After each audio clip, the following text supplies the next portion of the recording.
Alhamdulillah Rabbil Alamin. Ashhadu an la ilaha illallah wa ashhadu anna sayyidana Muhammadan abduhu wa rasuluh. Allahumma salli wa sallim wa barik ala sayyidina Muhammad wa ala ali sayyidina Muhammad. Amma ba'du, faya ibadallah, usikum wa nafsi bitaqwallah wa ta'atihi la'allakum tuflihun. Qala Allah Ta'ala fi kitabil karim, a'udzu billahi minasy syaithanir rajim. Bismillahirrahmanirrahim. Ya ayyuhalladzina amanu taqullaha haqqa tuqatih wa la tamutunna illa wa antum muslimun. Shadaqallahul azim. Ma'asyiral muslimin, jamaah salat fardu Jumat yang dimuliakan oleh Allah Subhanahu wa taala. Bersyukur kepada Allah Subhanahu wa taala dengan lafaz alhamdulillahi rabbil alamin, yang mana pada hari yang mulia ini, tepatnya pada tanggal 1 Rabiul Awal, bulan ini adalah bulan kelahiran baginda Rasulullah sallallahu alaihi wasallam. Hari Jumat adalah sayyidul ayyam, pimpinan hari dalam sepekan. Allah Subhanahu wa taala pantaskan kita, Allah Subhanahu wa taala berikan kita nikmat, yaitu kesehatan, kesempatan, dan Allah berikan satu lagi kesanggupan untuk melakukan suatu ibadah, yaitu sholat fardu Jumat secara berjamaah. Banyak yang Allah kasih nikmat, tapi Allah tidak berikan kesempatan, tidak Allah pantaskan dia untuk menghadiri tempat yang mulia ini, yaitu masjid. Inilah salah satu makna tauhid, kalimat tauhid, la ilaha illallah. Tidak ada yang patut disembah kecuali Allah Subhanahu wa taala. Tidak ada yang memberikan kita rezeki kecuali Allah Subhanahu wa taala. Tidak ada yang mampu menyembuhkan seseorang kecuali Allah Subhanahu wa taala. Ya, tidak ada yang mampu mengusir segala keluh kesah gundah gulanah di dalam hati kita kecuali Allah Subhanahu wa taala. Mudah-mudahan kita yang hadir di sini selalu menjadi orang-orang pilihan, bukan karena kehebatan kita, bukan karena kesehatan kita. Sebab hari ini banyak orang yang sehat, hari ini banyak orang yang Allah kasih nikmat, tapi Allah tidak tunjukkan dia tempat-tempat, yaitu rodotum miryadil jinan, taman-taman sorga itu. Di antara sekian banyak, salah satunya berkumpul, berta'lim, berzikir di tempat yang diagungkan Allah, yaitu di masjid. Bersalawat kita kepada Rasulullah sallallahu alaihi wasallam biqaulin Allahumma shalli ala sayyidina Muhammad wa ala ali sayyidina Muhammad. Assalamu alayka ya Rasulullah, assalamu alayka ya Nabi Allah, assalamu alayka ya sayyidal anbiya wal mursalin. Manusia yang Allah pilih sebagai contoh untuk seluruh manusia. Beliau adalah ruh sebagai ruh. Seluruh para nabi dan rasul. Beliau adalah pimpinannya. Kita sangat berharap betul kita diakui sebagai umatnya. Sebab kenapa? Karena fase yang kita hadapi ini, yaitu fase dunia, waktunya sangat singkat. Ketika seseorang itu Allah masukkan nanti ke alam barzah, ini perlakuannya sudah perlakuan akhirat. Satu harinya di akhirat itu sama dengan 1000 tahun. Andai hidup kita diberi Allah kesempatan 63 tahun, maka itu belum sampai 1 hari untuk hitungan akhirat. Adapun judul khutbah pada kesempatan kali ini yaitu persiapkan hidup setelah alam dunia, yaitu alam kubur atau alam barzah. Di dalam Al-Quran surah Ali Imran surah ketiga ayat yang ke-185, Allah Subhanahu wa ta'ala berfirman, dan kita hafal ayat ini. Mulai dari kecil kita hafal ayat ini dengan lafaz kullu nafsin za'iqatul maut. Tiap-tiap yang berjiwa, tiap-tiap sukma pasti akan merasakan yang namanya kematian. Kita tidak bisa menghindar dari yang dinamakan dengan kematian. Lalu apakah dalam prakteknya, apakah dalam dunia nyata kita sudah menemukan alam barzah ini? Ya. Dalam ilmu ahli neurologi, ketika seseorang itu tidur, maka akalnya itu pada posisi 0,5. Itu tidur, setengah daripada alam barzah. Kalau di bawah itu, maka manusia sudah dikatakan dengan mati. Pantas hasil penelitian dari ahli neurologi sesuai dengan apa yang disampaikan oleh Rasulullah sallallahu alaihi wasallam, an-naum akhul maut. Tidur itu sebenarnya saudara kandung dari kematian. Kalau menurut ilmu kedokteran, yang dinamakan dengan mati itu ketika jantung tidak berfungsi lagi untuk mengedarkan, mengalirkan darah ke seluruh rongga-rongga yang ada di tubuh ini. Tidak ada lagi denyutan-denyutannya, hilang, maka itu dinamakan dengan mati dalam ilmu kedokteran. Lalu bagaimana dengan Islam? Islam mengatakan kematian itu ketika ruh berpisah dari jasad. Di dalam tubuh kita ini banyak sekali unsur-unsur. Ada unsur jasad atau badan, ada akal, ada kolbu, ada nafsu, ada ruh.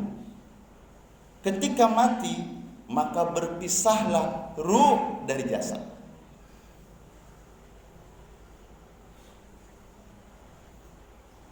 Setelah ini berlalu, maka fase selanjutnya manusia akan berpindah ke alam berikutnya, yaitu alam barzah atau alam kubur. Siapapun itu, ada orang yang mati terbakar ketika terjadi pesawat, apakah alam barzahnya hilang? Tidak.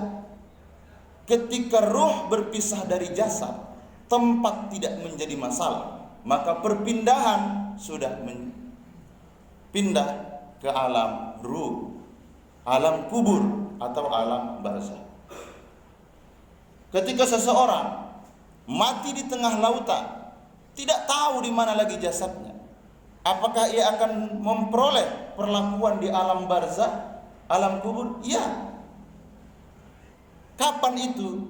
Ketika ruh berpisah dari jasad. Ma'asyiral muslimin, jamaah salat fardu Jumat yang dimuliakan oleh Allah Subhanahu wa taala. Lalu apakah kita nanti di sana tidak ada kegiatan? Banyak. Alam barzakh itu adalah alam trans, alam antara alam dunia dan alam akhirat. Ketika masuk di situ, ibarat kita mau pergi ke satu negara, harus lulus dulu di imigrasinya. Kalau tidak lulus, tak bakalan bisa. Ada kata keyword, ada kata kunci yang mulai sekarang harus kita persiapkan. Apa itu? 2 minimal, sesuai dengan hadis Nabi Muhammad sallallahu alaihi wasallam. Pertanyaan yang pertama yaitu mar rabbuka? Siapa Tuhanmu? Yang kedua, man nabiyuka? Siapa nabimu? Ini menjadi perenungan kita. Kenapa? Karena ruh ini adalah langsung Allah tiupkan.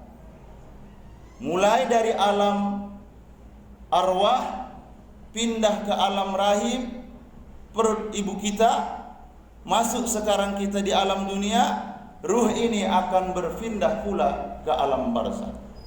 Dia tidak akan pernah mati.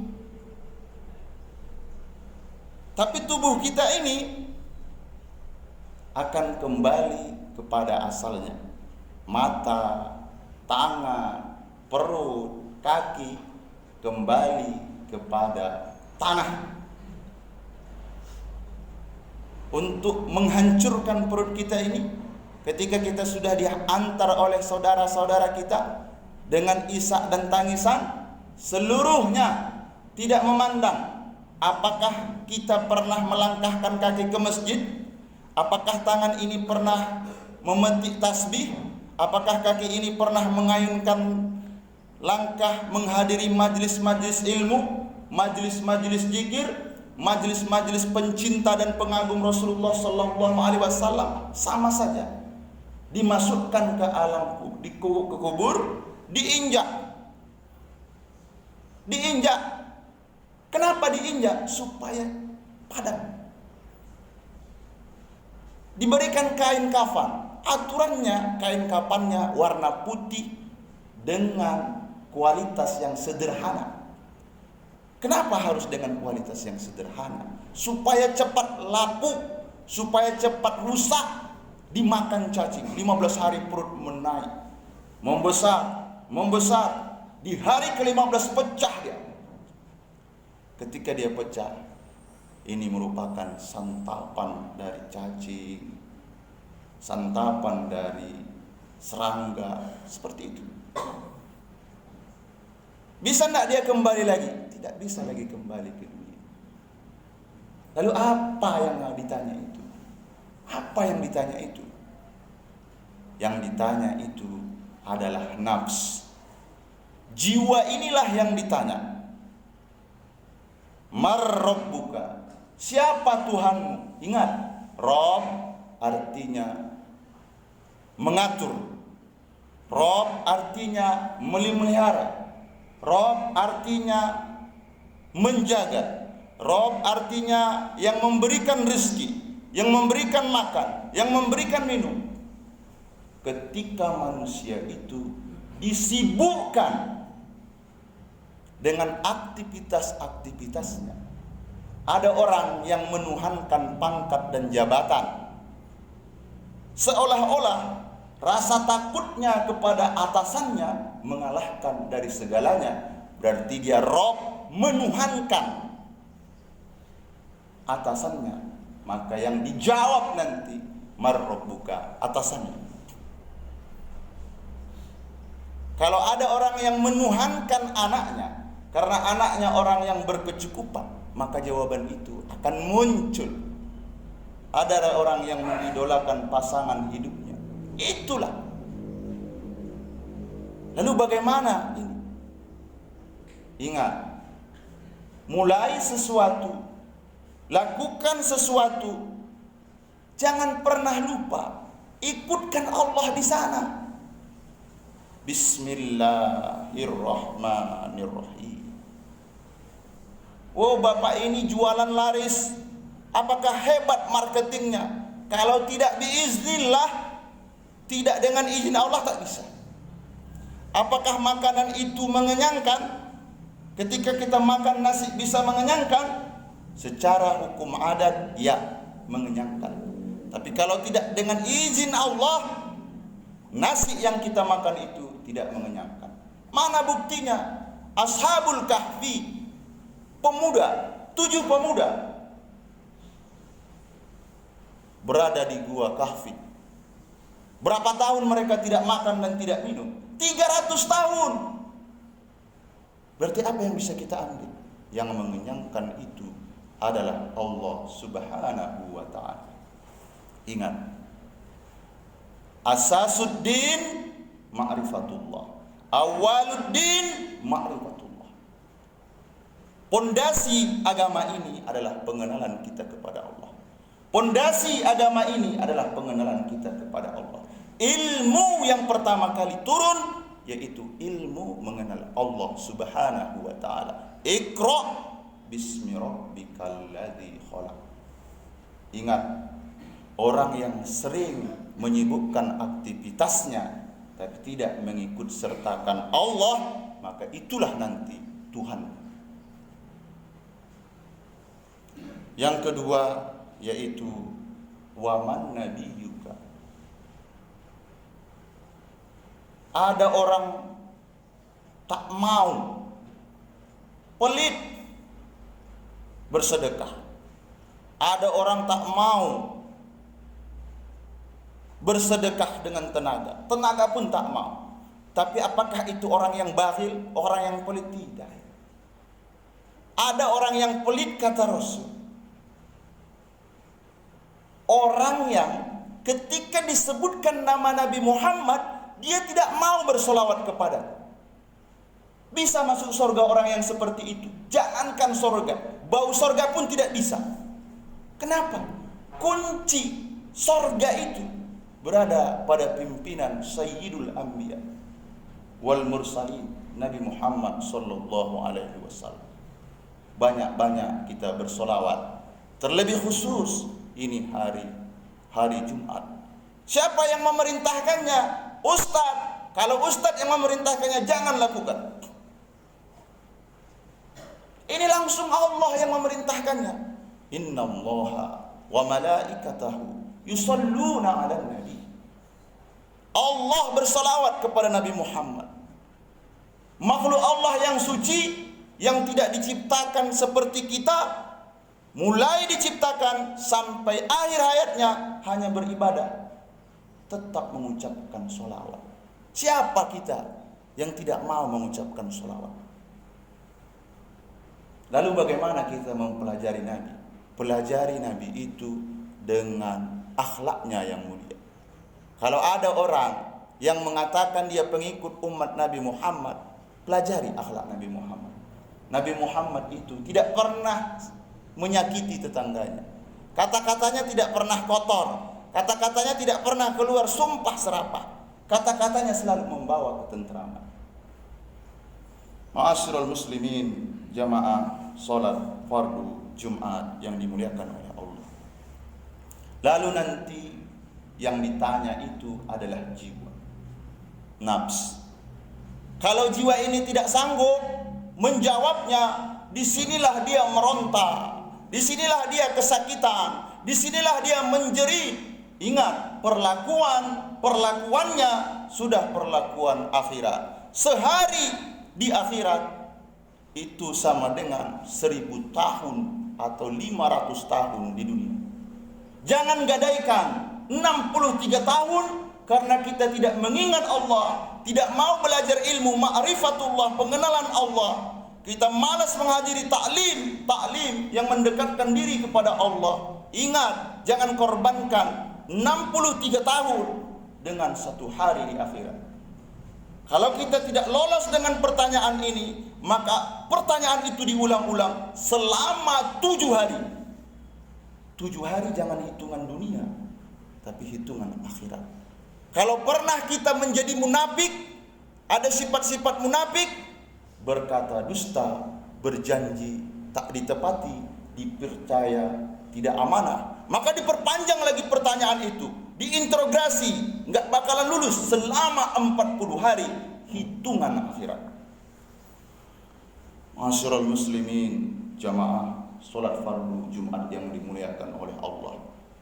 Dari khutbah Jumat yang sangat singkat dan sederhana ini, kami menghimbau kepada diri kami, mari kembali kita belajar mengenal Allah, mengenal Rasulullah. Cari orang yang paham tentang itu, yang bisa memperkenalkan ruh kita kepada Sang Khaliq Allah Subhanahu wa ta'ala.